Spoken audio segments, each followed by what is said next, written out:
নমস্কার, কেমন আছেন সবাই? আমি জুই, পম্পিস কুকিং চ্যানেলে তোমাদের সকলকে আবারও স্বাগত জানাই। আজকে আরেকটি দারুণ টিফিন রেসিপি বা স্ন্যাক্স রেসিপি নিয়ে এসেছি। তোমরা দেখে হয়তো বুঝতে পারছো, আর খুব লোভনীয় লাগছে দেখতে। এটা আমি সকালে মেয়ের টিফিনের জন্য তৈরি করেছি। তোমরা এটা সন্ধ্যার টিফিনে বা টিফিন বক্সে যে কোনো কিছুতেই দিতে পারো।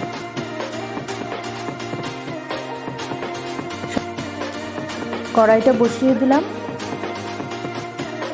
দিয়ে দিলাম 1 কাপ জল। আমি এই কাপে মেজারমেন্টের নিয়েছি, তোমরা যে কোনো কাপের মেজারমেন্ট করে নিতে পারো। পরিমাণ মতো লবণ, কিন্তু মাপটা খুবই দরকারি।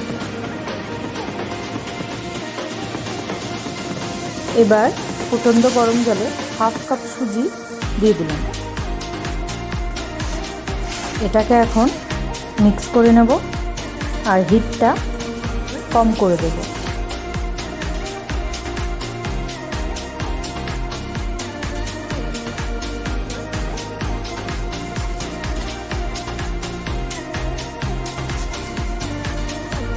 পুরো জলের সাথে সুজিটা খুব ভালো করে মিক্স করে দিতে হবে। দিয়ে এটাকে ঢেকে দেব 10 মিনিটের জন্য। 10 মিনিট পর ঢাকনা খুলে দেখা যাচ্ছে সুজিটা বেশ সফট হয়ে গেছে অনেকটাই, আর অনেকটাই জমাট বেঁধে গেছে। তো এখন দেখো, নামিয়ে অল্প ঠান্ডা করে নিয়ে, যে গরমটা তোমরা সহ্য করতে পারবে সেই অনুযায়ী এটাকে আটার মতো ভালো করে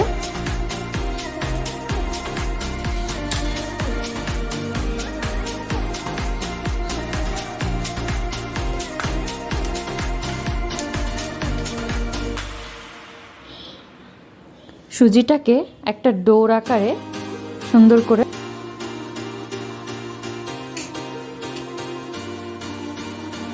এখন এই সুজি থেকে অল্প অল্প সুজি নিয়ে সেটাকে হাতে এরকম যে কোনো শেপেই তৈরি করে নিলে বলগুলো তৈরি হয়ে যাবে।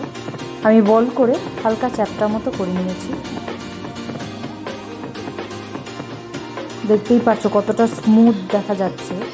অবশ্যই তার আগে হাতে একটু তেল নিয়ে নেবে।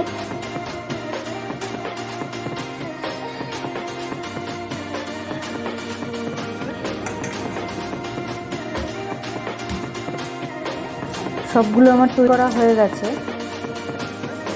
পাশাপাশি নিচে একটা পাত্রে জল দিয়ে উপরে আমার এই চালনি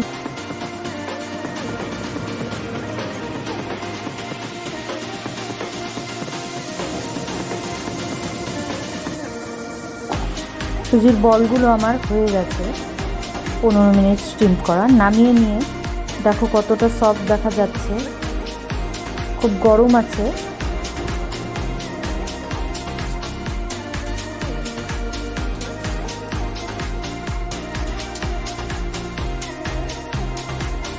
এখন একটা ফ্রাই প্যান বসিয়ে তাতে দিয়ে দিলাম সামান্য পরিমাণ তেল। এবার দিয়ে দেবো অল্প হিং। আমি হিং ফ্লেভারে এই সুজির বলগুলো ফ্রাই করছি। তোমরা যে কোনো ফ্লেভারে করতে পারো, জিরে, কারি পাতা, সর্ষে, যে কোনো কিছুই ফোড়নে দিতে পারো। তারপর দিয়ে দিলাম অল্প পরিমাণে লঙ্কার গুঁড়ো। হালকা স্পাইসি ভাব হলেও ভালো লাগবে খেতে। এখন এটাকে ভালো করে মিক্স করে নিই। যেহেতু আমি আমার মেয়ের টিফিনে দিচ্ছি, আমি আর অন্য কিছুই অ্যাড করব না। অল্প মৌরি ছিটিয়ে দিয়েছি। তারপর দিলাম সামান্য পরিমাণ লবণ। লবণ তোমরা একটু বুঝিয়ে দেবে, কারণ সুজিতে ছিল, তো ওই হিসাব মতো করে দিতে হবে। রেসিপিটি কেমন লাগলো তোমাদের অবশ্যই কমেন্ট করে জানাবে, আর লাইক করে সাবস্ক্রাইব করে পাশে থাকা বেল আইকনটি ক্লিক করে দিও। তাহলে ভিডিও নোটিফিকেশন তোমার কাছে সবার আগে চলে যাবে। ফ্রাই করা মোটামুটি হয়ে গেছে, নামিয়ে নিচ্ছি। একদমই লেগে যায়নি, সুন্দর করে উঠে এসেছে আর দারুণ হয়েছিল খেতে।